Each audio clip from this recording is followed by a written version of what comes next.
Kaninang alas 4 ng umaga, huling namataan itong sentro ni Bagyong Wilma sa layong 70 kilometers silangan ng Borongan City sa may Eastern Samar.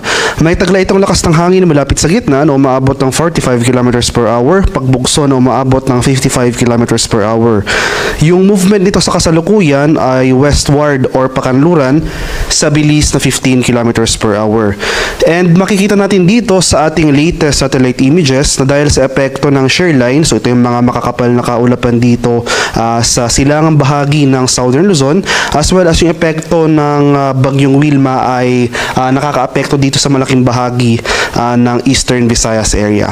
Samantala for Metro Manila and the rest of the country, magpapatuloy itong generally fair weather, bahagyang maulap hanggang sa maulap na papawirinin. Diyan pa rin yung mga tsansa ng usual afternoon to evening ng mga rain showers or thunderstorms.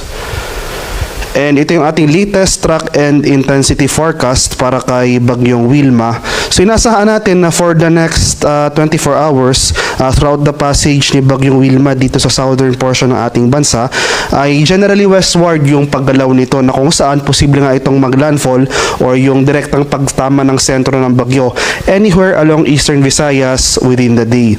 So after its initial landfall over Eastern Visayas ay magtatraverse ito sa malaking bahagi ng Kabisayaan. So babaybay nito ang most of Visayas area hanggang bukas, and afterwards ay lalabas ito or mag-emerge sa may Sulusi, and magpapatuloy yung generally westward na paggalaw nito patungo dito sa northern portion ng Palawan by Monday morning. So mapapanatili ni Bagyong Wilma ang tropical depression category, pero inaasahan natin na once nasa West Philippines ng bagyong ito, posible manatili pa rin ito bilang isang tropical depression, pero asahan natin yung slight intensification once malayo na ito sa ating kalupaan.